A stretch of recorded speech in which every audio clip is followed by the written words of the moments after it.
Good morning, ladies and gentlemen. It's a pleasure to be here to share with you our thoughts for future Chinese cities.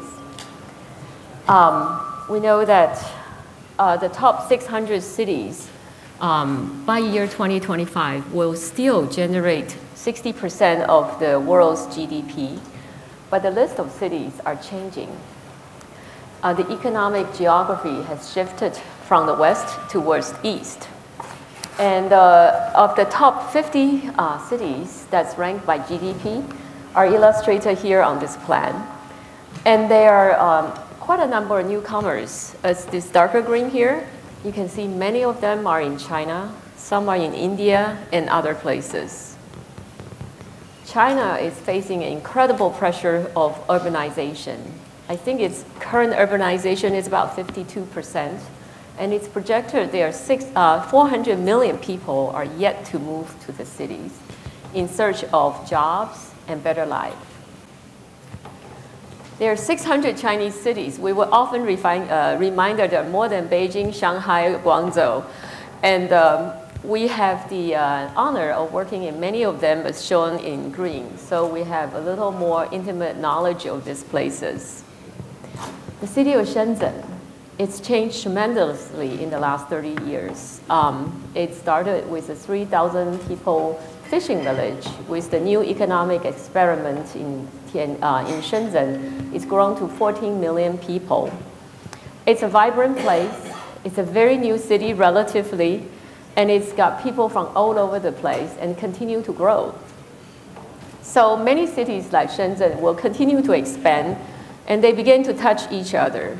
Very much like what's shown on this drawing, from the slightly less urbanized area of yellow to a very urbanized area like cities that's shown in red.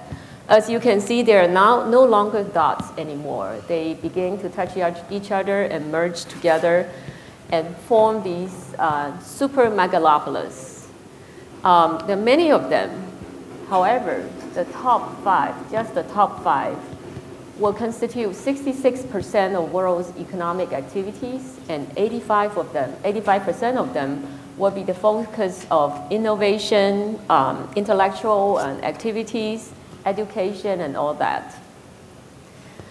The Gangetic Plains, stretching on northern India from Dhaka all the way to New Delhi and Pakistan, it's home to 250 million people and face a dramatic need for infrastructure upgrade.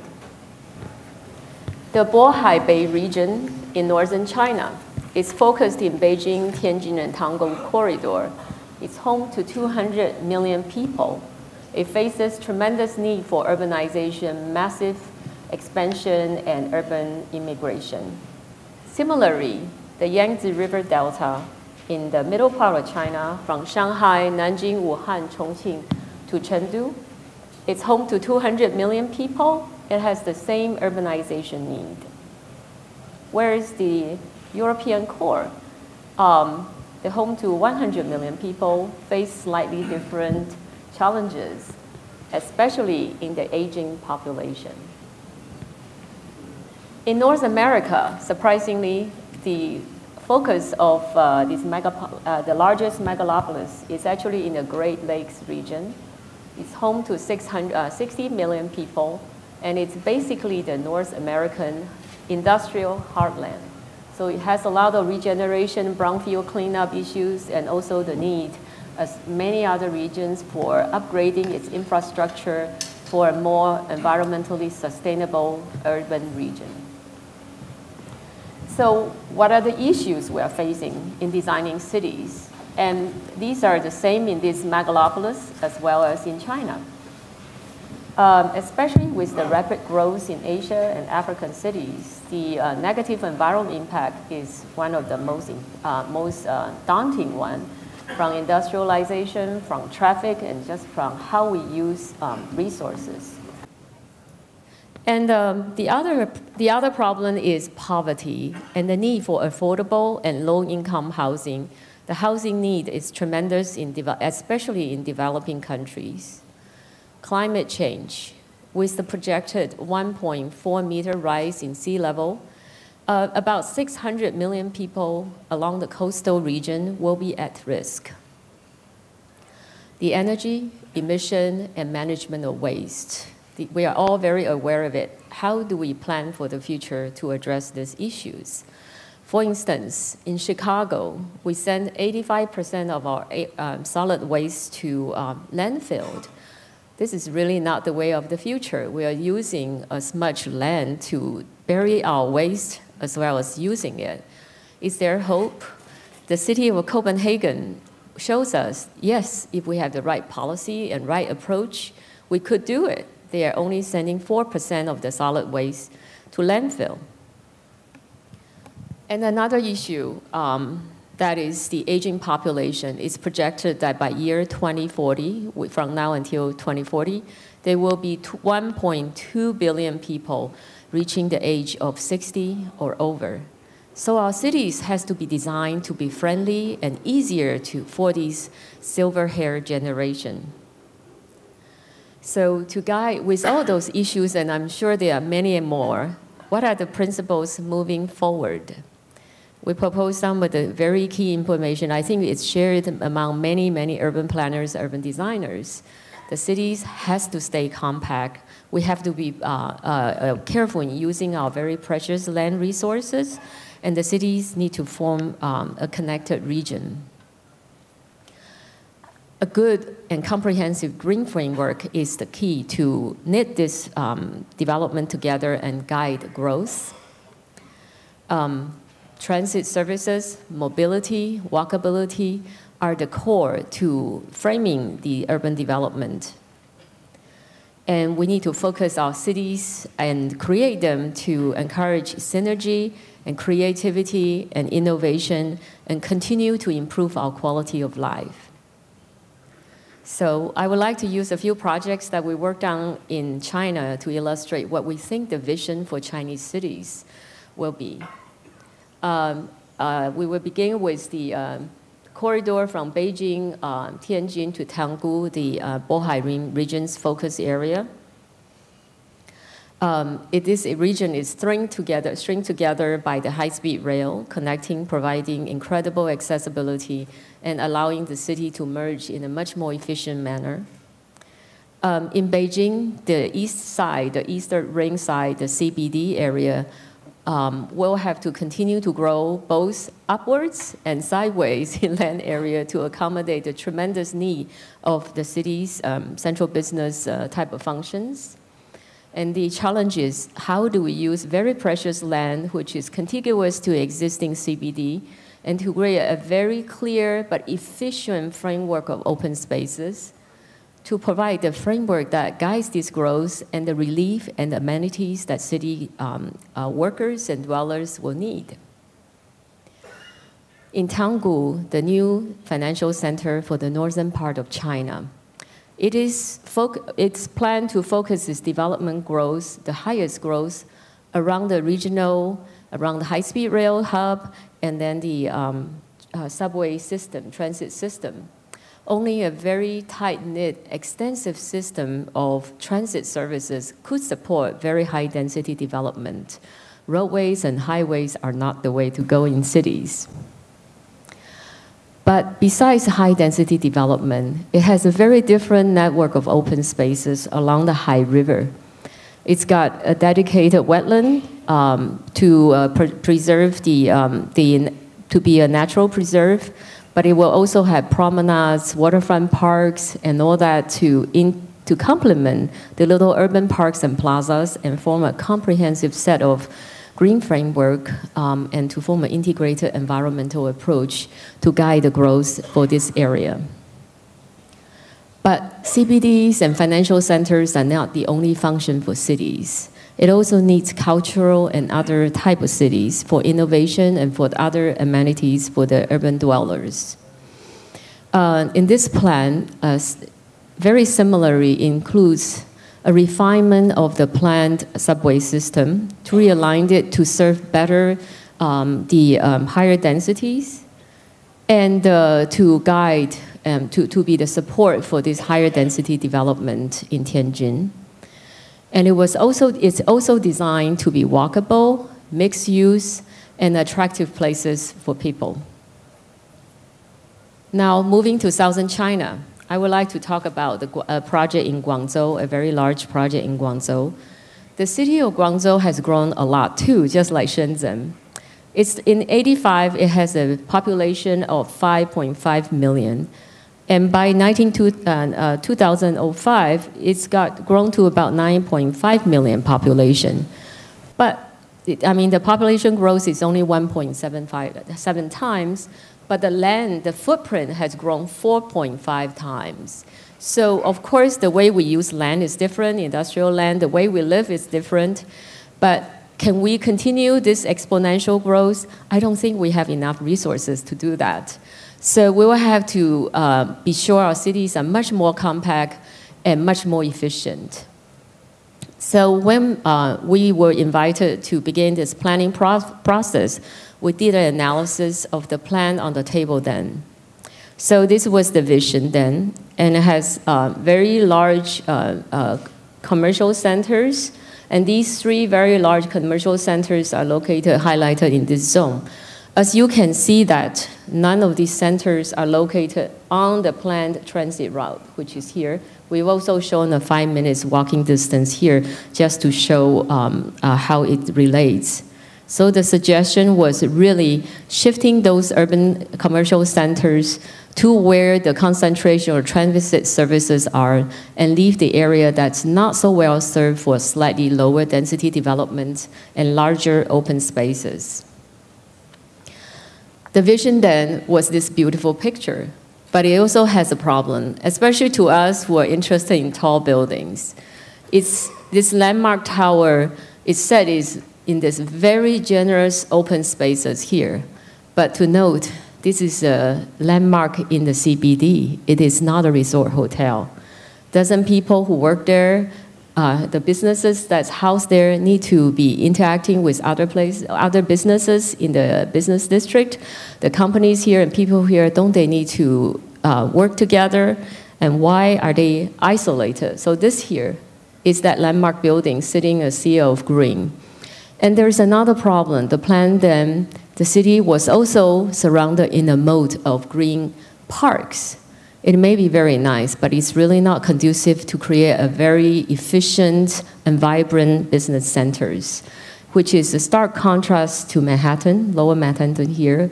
There's a fine grain of streets and very dense development. So as my city, San Francisco, it's a smaller city, but same thing. It is very dense, it's very connected.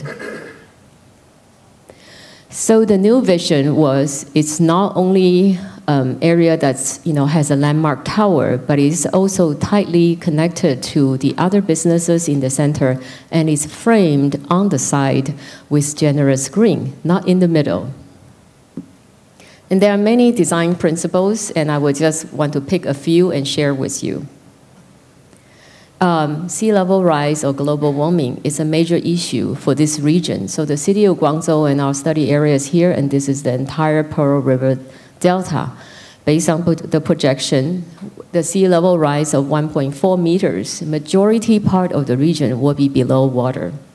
So in planning the redevelopment of a vast area, we need to look into the stormwater management and other open spaces issue to deal with the potential threat of sea level rise. And we know water do not rise in 200 years. It rises every year, and we will have problem.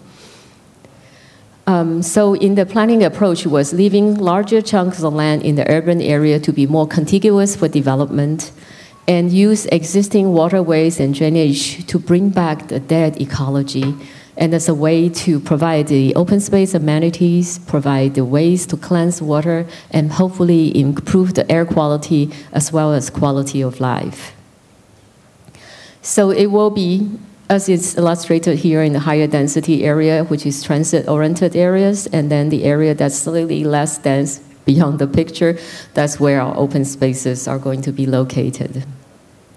It will provide the green ecological system, the wetlands, for people to appreciate how the whole system works, and also waterfront promenades and even opportunity for aeration, because the water pollution in this area is just really, really bad, and anything that we can do to help aerate and cleanse the water, it will help the region tremendously. In terms of street network, this is our favorite story. You can see these other livable cities in the West, or even in Japan, New York, Chicago, San Francisco, and even the Puxi area of Shanghai, that's west of the Huangpu River. This is a very, very large street network, and it's just not conducive to walking and easy transportation movements. So we've recommended to do a fine-grained street, which is illustrated on these drawings on the top with very large street framework. There are just so much transport movements around to get around the city, whereas a final grain street will allow a much easier movement around the city. We also made streets as straight to provide orientation to the city, because I was told in the city of Guangzhou, you never know which way you're going because of the overcast sky. So I guess if you can constantly relate to the river, you know where you are. Similar to North American industrial cities, Guangzhou was the industrial beginning point, a cradle in China's industrial development. So there are a lot of brown fields that need to be remediated to establish new places for development. The older warehouses was proposed to preserve and convert and adapt to modern needs. And also, very importantly, we should also design cities that's relevant to the local climatical and geographical and cultural traditions, of have very open integrated indoor-outdoor environment, use of water in the landscape, and also a lot of architecture features that's in protecting the spaces from climatical challenges. And so the land use plan has another very important feature, which is a different approach to the current trend, which is what we call the purple framework. The current approach, at least most of them, are concentrating relocation housing to the outskirts of the city, lower income housing to the outskirts of the city, other social services like senior housing, mental service institution, and others are also moved to the outskirts of the city where the land is cheap. We've learned that in many Western cities, this is really not the way to go. It doesn't serve this population really well, who cannot afford long rides and automobiles. And they also are an integral part of urban living. They are our teachers, our firemen, and they are our workers. So the proposed plan is to distribute them across the site, especially in very transit accessible areas. I was told by the local planning director that we are more socialist than he is. Anyway, but I think it's not we are socialists, but it is really we are learning from our painful experience, and we would like to share that with our Chinese partners. So this is the vision for the future of this area. And in addition to that, we've worked with the local infrastructure planners to develop ways in supplementing the transportation movement, in reducing solid waste, water management, and other uses to create a very sustainable area. And ideally, it would beat the national goal of sustainability, national baseline, and will do better. And this is not easy, and I know the local planners are continuing the effort in revising the current standards and regulations. So eventually this area will transform from polluted water, a lot of brown fields in these areas, and to become a very attractive waterfront community. Now I just want to spend the time to something very detailed, because we are here all interested in high-rise designs and how our tall buildings in urban design can help contribute to a more livable city. Ground floor plan. There was an earlier presentation yesterday talking about the design of the ground floor is as important as the skyline, and I couldn't agree more. This is right here, a few blocks from here. The ground plane of this particular city is all about automobile and car movements. And we hope the future of the cities will strive a balance. Car can get here easily. Very importantly, people should be able to move around, and the walking environment at the city should be very walkable and attractive to serve a large number of workers and residents here in the area, in the city. So how the high-rise building meets the ground should be a critical element in assessing the achievement of a tall building. How about iconic buildings? If we have so many iconic buildings, it's just like we have all the stars. You know, if you focus one, it's beautiful. When they are all together, you can't tell one from another. We have a lot of different hats, just like this area to the side of our area. There's a lot of different design, and it's, you know, one is really very unique. When you have so many of you, I think you have a hard time telling one different from the other. So the idea is also, you know, buildings need to work together as a city, so they do not project their own colors. They need to be somewhat working together. And we want to emphasize the need to reflect local culture, climatic conditions in choosing building colors and materials and architectural expression, so they will work together. We cannot dictate the design style, but I think the natural condition and cultural setting will give the inspiration to allow the city to transform over time. So the most important part is the iconic buildings. They are generally, we think there are 4 categories of building. Of course, there's the super high-rise, tall landmarks. There are other high landmark buildings, and perhaps there are a few very special buildings on the waterfront or in the major open spaces. So in the study that we did for our Tanggu New CBD, we look at how the city skyline should be designed and how these tall buildings should be orchestrated.